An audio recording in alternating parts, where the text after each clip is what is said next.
There's so much to unpack on where we've been this year. And when we all started out in January of 2020, I don't think the problems that we're looking at now were on our radar even then, Nolan.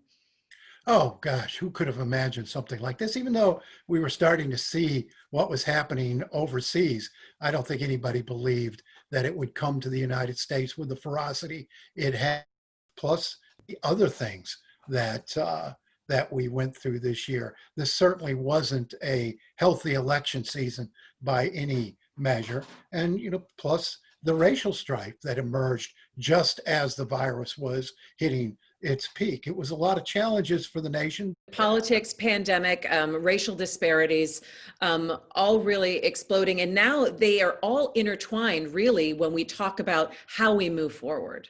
Yeah, I mean, we do have to start thinking of these things in terms of how to solve them, and how to live together in this country. I mean, it's hard not to think sometimes that things are just coming apart really fast.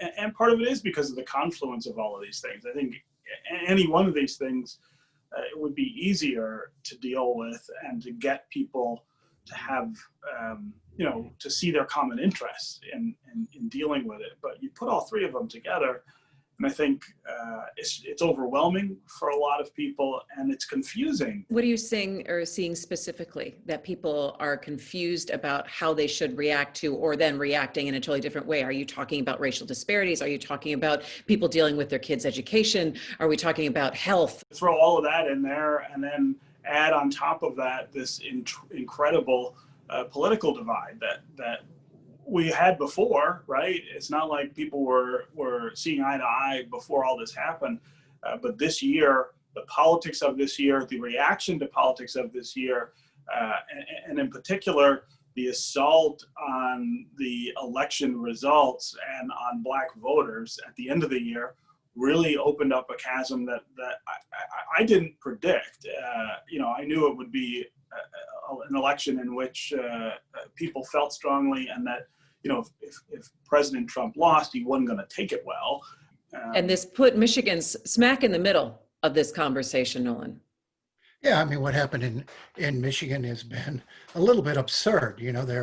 There obviously no evidence of widespread fraud, widespread irregularities in Michigan. It's a desperation, Tim. You got a lot of mistrust out there, some of it based on legitimate fears, a lot of it being ginned up by folks with an interest in keeping the process disrupted. But a lot of people felt the same way 4 years ago with this Russian collusion nonsense and the attempt to undermine the Trump administration before it went in. Let's not pretend this is the first time we've had an election where people refuse to accept, in practicality, the results. This has been going on. This time you've got a president who is trying to undermine confidence in the election process. Last time you had an administration that used the powers of the government to undermine its successor. I mean, we've got to get back in this country to accepting losses and moving on and working through the process. And we've gotten very poor at that. Stephen, do you think that that's a fair comparison that Nolan just made? No, between 2016 and now? It's an outrageous comparison, and it's part of the problem, right? False equivalence on the right. It is a false equivalence. So here's the difference. Mm-hmm. The allegations about what happened during the 2016 election were investigated by the Justice Department, by an independent prosecutor. There are 32 convictions that have been achieved in that investigation. People are going to prison because of it. I mean, the idea that there was nothing to that, or that it was ginned up, is absurd. I mean, there was something. Hold on. We now have enough investigations and enough reports to know that this was a ginned up investigation based on false information, and a lot of people going to jail. A lot of people forced into making guilty pleas to avoid longer sentences, but the difference, based on Based But on an hold on, let me investigation finish. that was Let me not rooted. It was not based in fact. So, Okay, Nolan, Stephen? Let me finish what the difference is. You could spend the next 10 years investigating the things that Donald Trump and his friends have said about this election and not find anything. I mean, there is no evidence of what they're saying. No one would go to jail. No one would plead guilty. I want to bring this a little bit more back Sure. into where we are in Michigan and looking forward in the time that we Yep. have left. What are some of the largest concerns that you see on the horizon, specifically for the city of Detroit in 2021? I think our biggest concern in the city of Detroit is whether or not you can repopulate all those office buildings, restaurants, bars, when this thing's finally over. It's been now, by the time we get to a comfortable place for a broad reopening and people returning to their workplaces, it's going to be a lot of damage done. I think you can add two things to the problems here in Detroit. One is the effect on the people who live here. I spent a lot of time in Detroit neighborhoods and in Detroit neighborhoods that weren't benefiting from all of the things that have happened downtown in the first place. And the level of need over the last 9 months has just shot through the roof. I mean, people are really, really hurting. We're going to have real questions about leadership in the city to deal with all of these problems. And I would say leadership in the state as well, as we look to a new term of legislators coming in January, Nolan, who have to tackle a lot of budgetary issues and so much more. $1 billion deficit now. It'll get worse. We don't have the luxury the federal government has of running a deficit to balance that budget. There's only two ways to do it. Three. You could grow your way out, you can tax your way out, or you could cut spending. And those are, the one you have very little control of. The other two are both very difficult choices. And the other thing that is on my mind and looking in 2021 is education. And I'm really worried about how kids either start over, how school districts are dealing with it differently, that you're going to see even more disparities between districts and learning coming out of this pandemic.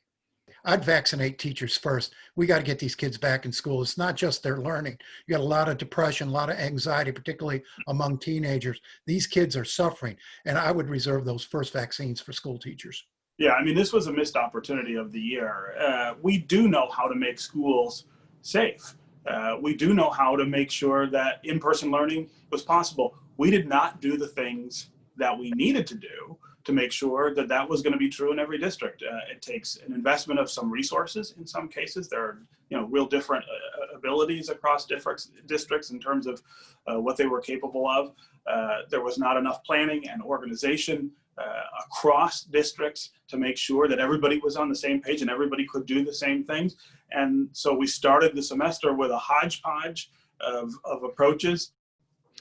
Nolan, I think it's valuable that you brought up the mental health aspect of this, of our young people. And I would even say across the board, we have been forever rewired in our brains and how we deal with things and how we deal with crisis. So I'm going to kind of end on a little bit of a different note here. And I want to give each of you an opportunity. If you were in charge of the state of Michigan here, starting in January 21, what would be the three first important points or things that you would put at the top of your agenda? Well, reopening the economy. We've learned a lot about the virus since the spring, and these restaurants, a lot of them have invested a lot in making their establishments safe and training their workers. I would put that on the top of the list. Obviously, getting that big vaccine out there, and then I tackle our spending priorities, tackle our budget priorities. Well, my first, I think, if I were the governor, would be that to refocus on schools. Let's get schools open. That is something, the CDC is saying we should have all schools, we should have all children going to school and not doing virtual learning. We just have to do it safely, and we know how to do it. The second, of course, is prioritizing vaccinations and making sure, Mayor Duggan said last week that he's really concerned about how quickly Detroiters, for instance, will be able to be vaccinated. Again, the gaps that exist in our society are playing out in the pandemic we got to make sure that those gaps don't matter. I mean, this is life and death. And the third thing is, again, focusing on opening the economy, but doing it safely. We did reopen the economy at the end of the summer, and then we had another surge that required a response. We've got to be able to reopen and get enough people to do the things that they're supposed to do so that the disease does not start hospitalizing people again. We're at the same level of hospital overruns that we were in the spring. There's no reason that we need to be that way. You've got to figure out how to have a balance. Well, there's a lot to tackle, and maybe in 2021 we'll all sit down within 6 feet of each other. I'm not sure, you know. Maybe fall. I'm thinking fall in 21. Well, we'll have to see, but we will definitely keep it going. Nolan, Finley, Stephen Henderson, it's great to see both of you. Merry Christmas, Happy Merry New Christmas. Year, and we will see you in 2021. Yes. You can find more at onedetroitpbs.org or subscribe to our social media channels and sign up for our One Detroit newsletter.